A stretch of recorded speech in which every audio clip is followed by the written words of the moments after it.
The sun was dipping behind the hills when a driver rolled down Steve's Hill Road, a lonely stretch of pavement that cut through Laurel's quiet farmland. From a distance, he spotted something small moving in the center of the road. At first, it looked like debris, maybe a lost dog. But as he slowed, the shape grew clearer. It was a child, a little girl, all alone. She stood barefoot on the cracked asphalt, her clothes smeared with dirt and streaked with something dark and red. And there wasn't a single adult in sight. That moment, on that forgotten country road, was when the world first learned that something unimaginable had happened to the Nepier family. Help this channel grow. Like the video, try the new hype feature, leave a comment, and subscribe for more stories. Welcome to Laurel, Indiana. Laurel was the kind of tiny Midwest town most people drove past without realizing it existed. A handful of weather-beaten houses lined its narrow streets. Sidewalks were split from years of frost and heat.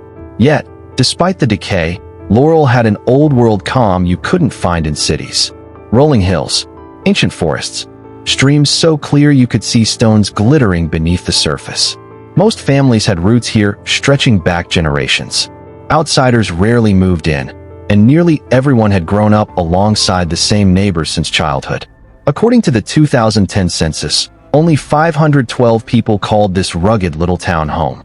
It was a simple life, peaceful, familiar, but jobs were scarce. Mobile homes dotted the outskirts, especially along Steve's Hill Road, where a few aging trailers sat far apart between patches of farmland. That's where the Nepier family lived. And just down the same road lived the Richardsons, another long-established Laurel clan. Angela Angie Richardson was born June 12, 1964, into one of those massive old-style families the town seemed to specialize in, 5 boys for girls.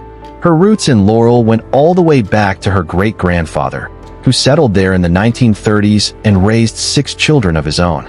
4 years before Angie was born, on December 12, 1960, Roy Darrell Nepier came into the world. His parents divorced, and Roy was raised by his mother Shirley and stepfather, Albert Cummins, another respected Laurel family of farmers who owned a stretch of land on Steve's Hill Road. Roy grew up learning discipline, grit, and loyalty. Angie grew up in the warm chaos of a giant family. They'd known each other since they were kids. And slowly, friendship became something deeper. In 1984, they married. A year later, in April 1985, they welcomed their first child named Joshua. Roy and Angie worked endlessly to carve out a stable life. Roy was quiet but dependable, a man who took pride in any job he accepted, especially drywall installation, which became his specialty. Work was scarce, but his reputation for finishing a job perfectly kept him employed. Angie balanced motherhood and whatever work she could find. When the kids were young, she stayed home. Once they began school, she took jobs at a diner, then later at a hardware and paint store. She also kept the yard tidy, cooked constantly, and loved trekking into the woods for morel mushrooms, a cherished Laurel tradition. Their second child, Melissa, arrived in April 1988. 5 years later, in October 1993, they had a third, Jacob.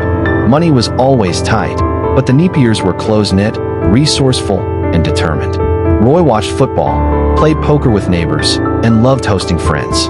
Angie cared for the home and soaked up every moment with her children. But life had a way of wearing people down. The strain of poverty. By the early 2000s, the family was struggling badly. Roy had suffered repeated injuries on the job, leaving him with severe back issues requiring constant pain treatment.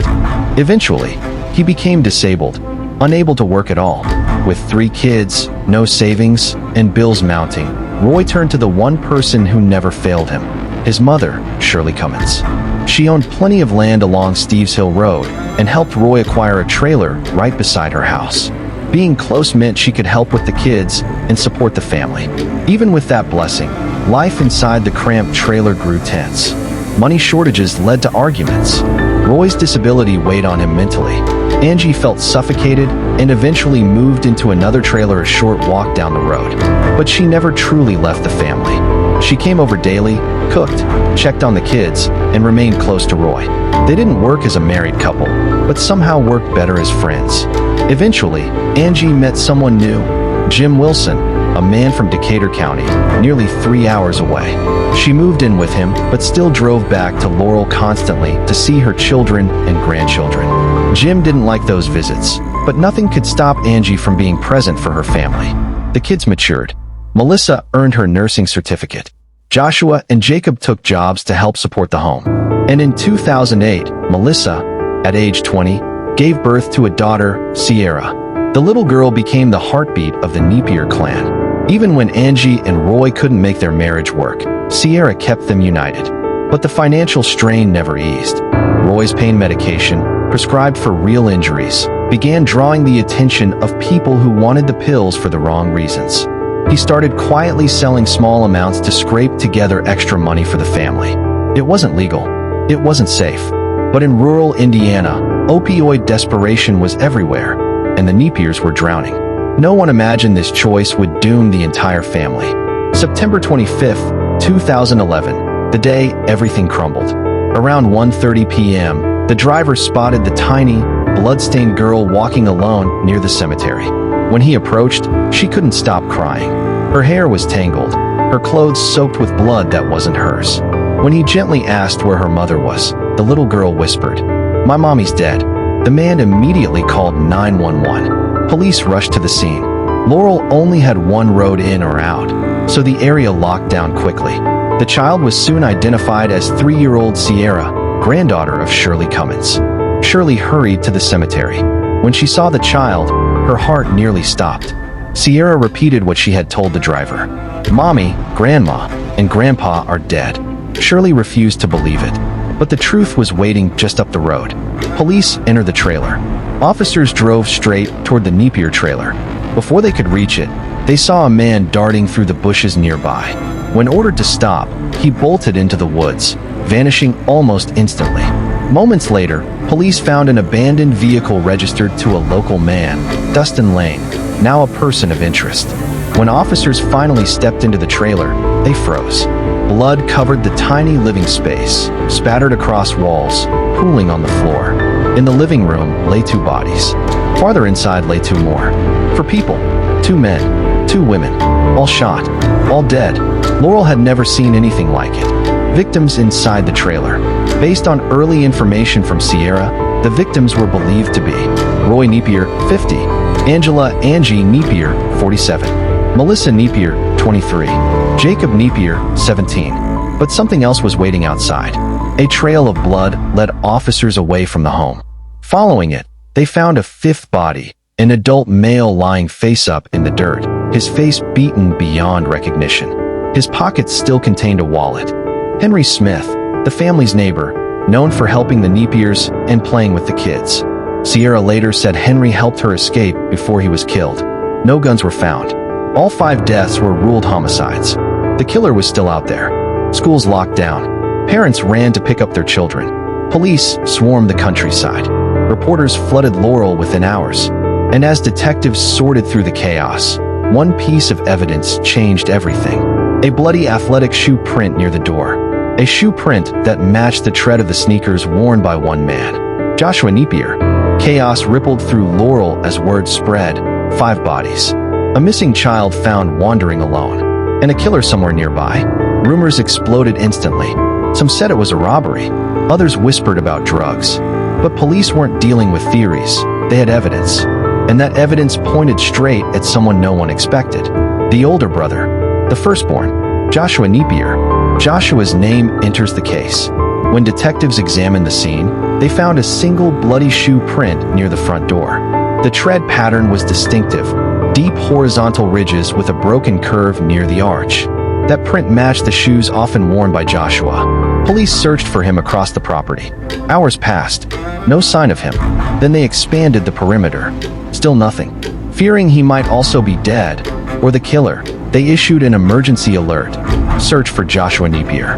As officers prepared to canvass the woods, Joshua suddenly appeared at the command post, exhausted and frantic. Joshua speaks. He told detectives he had been at Linda's house, his girlfriend's place in Laurel. When he heard about the murders, he rushed to find the officers. Detectives immediately noticed 2 things. 1, he looked genuinely terrified. 2, he had no visible blood on his clothing or hands. They sat him down for a formal interview. Joshua explained that he had been dropped off by a man named David Allen, who was giving him a ride that afternoon. Joshua didn't know much about him, just that David occasionally bought pills from his father. Investigators asked if he knew why someone would target his family. Joshua didn't hesitate. He brought up one name, Dustin Lane, a local man involved with drugs. Someone known to be unpredictable, someone who might have had reasons to come to the trailer. Detectives already knew Dustin's car was found abandoned in the woods near the crime scene. Joshua's mention of him felt significant, but not conclusive. Still, suspicions were high. Police pressed harder. Detectives pushed Joshua. Investigators asked where he was earlier that morning. Joshua repeated his story calmly. David gave him a ride. They drove around Laurel. David dropped him off. Joshua never went home. Detectives asked for David's full name. Joshua couldn't give it.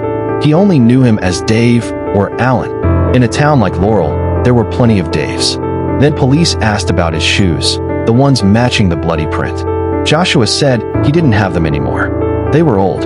He often walked around without them. And at that moment, he wasn't wearing any shoes at all, just socks. A detective scribbled a note. It wasn't proof of guilt, but it wasn't clearing him either. Detectives let Joshua go while they verified his story. Meanwhile, hundreds of feet to the south, state troopers searched the thick Indiana woods for the man who ran earlier, the one seen bolting into the trees when police first arrived. They believed he might be the killer, and they were right, but they didn't know that yet. Who was David Allen, the mysterious driver? While investigators checked Joshua's alibi, they uncovered more about the man who had supposedly driven him around. His real name wasn't David Allen. It was David Isaac Mason, age 21, no stable job, known to associate with drug users, and known to be desperate for pills. According to locals, David spent much of his time drifting around Laurel, sleeping on couches, borrowing cars, and doing odd favors for people who had something he wanted, mainly opioids. One of those people was Roy Nepier. Roy's prescription pain medication was a secret currency in certain circles, and David was a familiar face to others. What Roy didn't know was that David's life was spiraling fast. They looked inside David Mason's world. By 2011, David was in free fall. He was unreliable. He was unstable. He was angry. And he was heavily involved in pill culture, stealing them, trading them, or doing errands for people who wanted them. Many young people stayed away from him. Others tolerated him, but no one trusted him. Somewhere along the line, David grew close to another troubled man, Dustin Lane, the owner of the abandoned car near the crime scene. Dustin also wanted pills. Dustin also knew Roy. And Dustin was known for doing reckless, chaotic things for small amounts of money or drugs.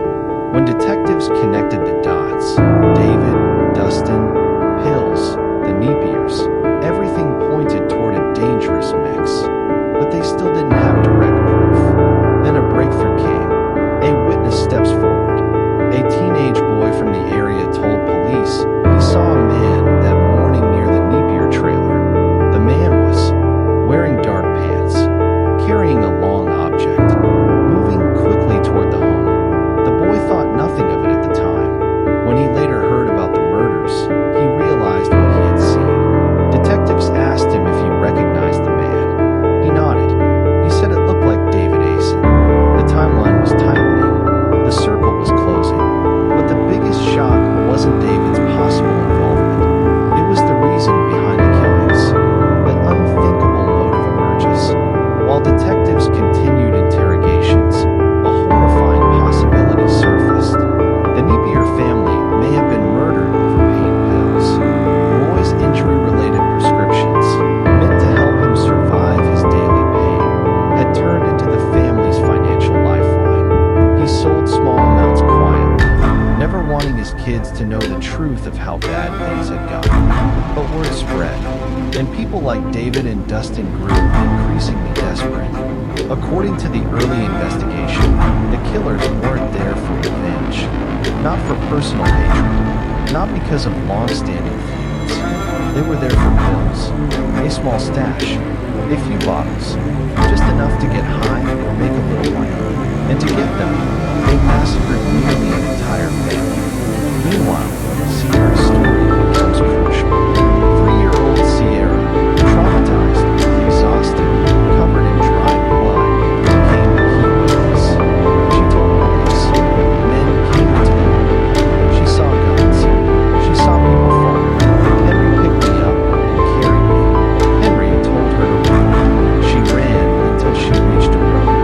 Her tiny voice confirmed the timeline, confirmed the panic, confirmed the brutality, but it also confirmed something else. Henry wasn't just a victim. He died trying to save her. The town demands answers. As night fell, emergency lights painted the trailer in red and blue. Reporters crowded the road. Families locked their doors. No one in Laurel slept. 5 dead. A child traumatized. A killer still loose. And investigators now believe the massacre was committed by David Asen, possibly with Dustin Lane, or others tied to the pill trade. But they needed absolute evidence. And within hours, they found it. Not in the woods, not in the trailer, but on David himself. The hunt for the killers intensified through the night. Officers swept the woods with search dogs, floodlights, and thermal imaging. Helicopters hovered overhead. Every dirt trail, creek bed, and thicket was combed. They weren't just looking for clues anymore. They were looking for men capable of murdering an entire family over a handful of pills.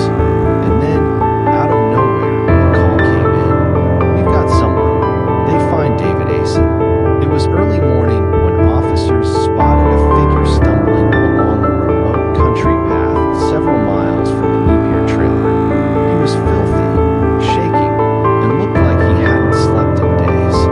It was David Isaac Asen. He didn't run this time. He didn't yell. He didn't protest.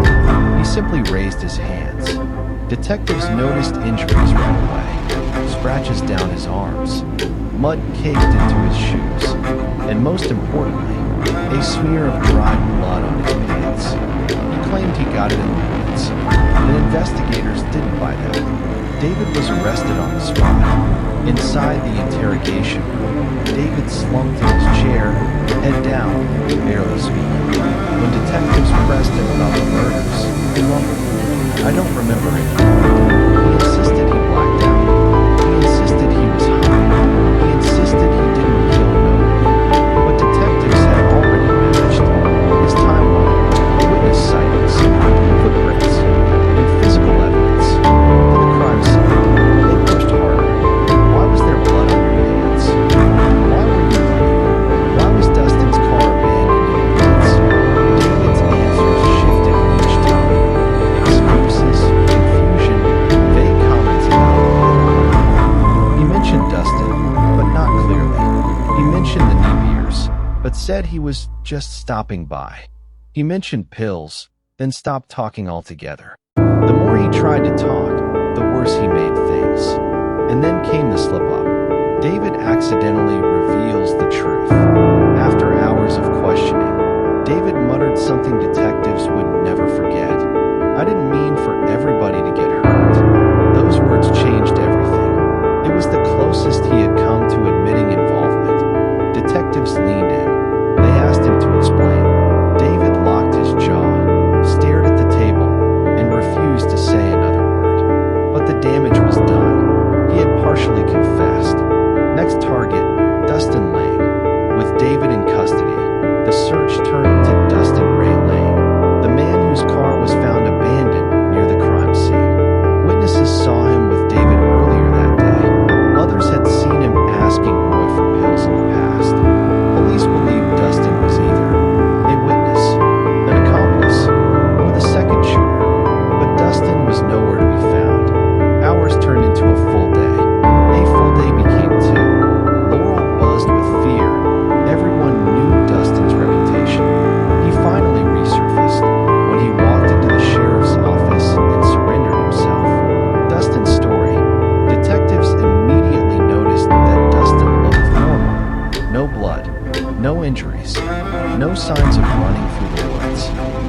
told investigators he had been with his girlfriend that morning. He said he left his car because it broke down. He said he didn't know anything about the murders. But when detectives checked his alibi, it fell apart. His girlfriend changed her story. Neighbors contradicted him. Nothing lined up. Still, something felt off. Dustin didn't seem as unhinged or frantic as David. If he participated, he wasn't the primary attacker. Then the crucial detail came. Dustin said David had borrowed his car earlier. That single sentence lifted everything. David in Dustin's car. Dustin distancing himself. Witnesses seen David in the trailer. The car abandoned close to the bodies. But detectives didn't have time to speculate. The autopsies came in, and what they revealed was horrifying. Autopsy findings. Each victim had been shot, knowing multiple gunshot wounds. Angie, shot in the living room. Melissa, shot while trying to run. Jacob, shot last, found near the back room. But then came the unexpected discovery. Henry Smith, the neighbor, had no bullet wounds. He had been beaten, struck multiple times with a blunt object, left for dead outside the trailer. This changed the understanding of the timeline. Henry wasn't inside when the killings began. He had arrived during the massacre, possibly after hearing gunshots. He wasn't ambushed. He wasn't executed with the others. He tried to intervene, and he paid for it with his life. Sierra's account confirms everything. When police gently interviewed little Sierra again, she said, "People were yelling. Her family fell down. Henry picked her up. Henry told her to run. She ran out the door. The bad man chased us." This confirmed: 1. Henry arrived mid-crime. 2. Sierra witnessed the killings. 3. The killer confronted Henry outside. 4. Henry protected her until the very end. Her tiny voice painted a scene more chilling than any detective could describe. The breakthrough, forensics speak. Investigators sent David's pants for testing. The results were undeniable. The blood belonged to Melissa and Jacob. This wasn't environmental, wasn't accidental, was transferred. It put David inside the blood spray pattern, meaning he was close to the victims when they were shot. It was the final piece. Within hours, prosecutors filed charges.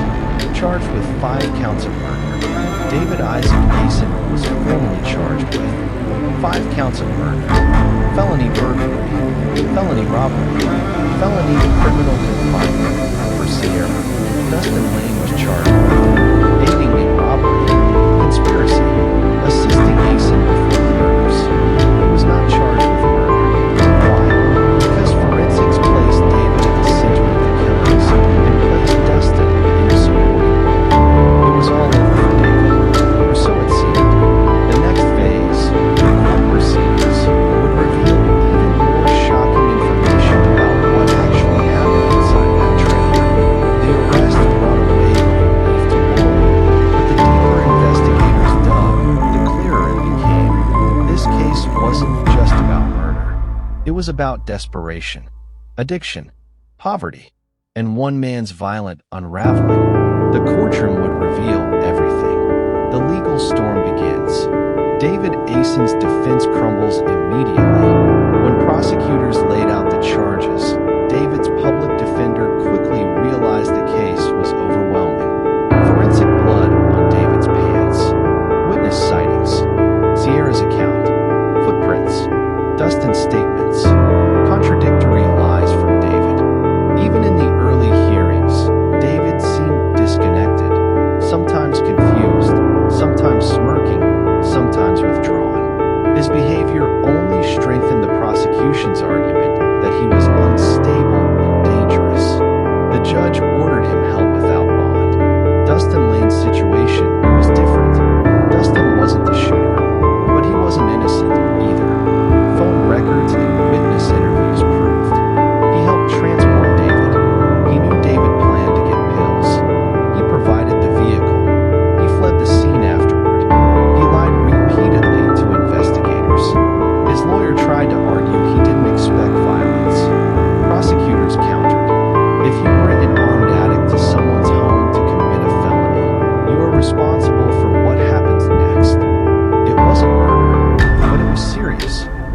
really happened inside the trailer. After months of interviews, forensic reconstructions, and psychological evaluations, prosecutors pieced together the final sequence of events. This is the most accurate reconstruction of the massacre. 1. David and Dustin drive to the Nepier trailer. They arrive in Dustin's vehicle. Dustin stays outside. David goes to the door. Neither, not sworn, walks in without permission. Detectives believe Roy opened the door thinking David was there for a normal exchange. But things escalated instantly. 2. David demands pills. Roy refuses. He is tired, in pain, and sick of being exploited by local addicts.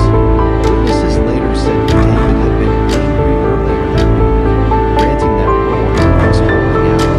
Inside the cramped living room, the words erupted into a fight. Then, David pulled out the gun. 3. The killings begin. This part was the hardest for investigators to reconstruct. But they believe Roy was shot first. Angie rushed forward and was shot next. Melissa tried to flee toward the back hallway.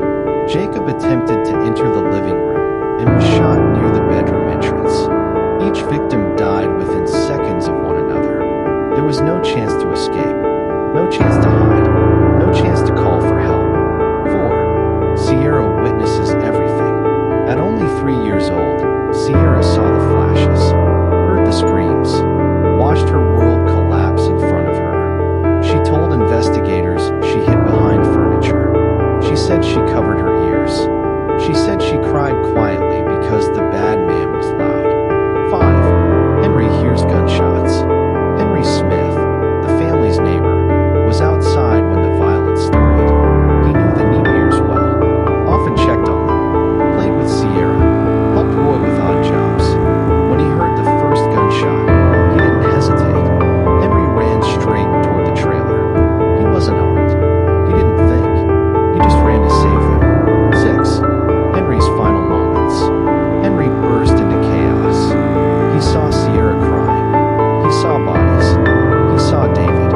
And in an act of pure instinct, he grabbed Sierra, lifted her into his arms, and bolted out the door. David chased them. Henry shielded the child. He was beaten viciously, struck again and again with a blunt object, likely the gun or a heavy tool from the trailer. He fell, but not before telling Sierra, "Run." His last act on Earth was saving her. He died a hero. 7. Sierra runs for her life. She sprinted barefoot down the gravel path, tears mixing with dust, hair plastered to her face. She ran until she reached the cemetery. Then she collapsed. That's where the driver found her. Her tiny voice, "Mommy's dead," launched the entire case. David's strategy fails. David tried again. Memory loss, drug-induced blackout, confusion, lack of intent. But forensics dismantled every excuse. Blood evidence placed him inside the spray zones created at the moment of gunfire. Gunshot residue was found on his clothing. His pants had Melissa's and Jacob's DNA. Shoe prints matched the pattern leading into the house. There was no blackout, no accident, no second shooter, just David, facing death penalty consideration. Prosecutors debated seeking the death penalty. 5 murders, 1 child witness, 1 heroic neighbor, 1 drug-driven execution. It qualified, but after negotiations, and to spare Sierra from testifying, prosecutors offered a deal: life in prison without parole. David accepted.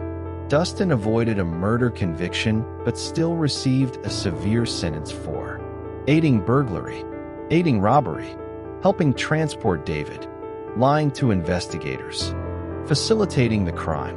He was sentenced to dozens of years in prison, ensuring he wouldn't walk free for a long time. The Nepier trailer was demolished. Sierra was raised by relatives. The community held memorials for all 5 victims, including Henry, whose bravery became a symbol of hope. The opioid crisis in rural Indiana gained national attention because of this case. Local authorities finally began aggressive crackdowns on pill mills and street-level trades.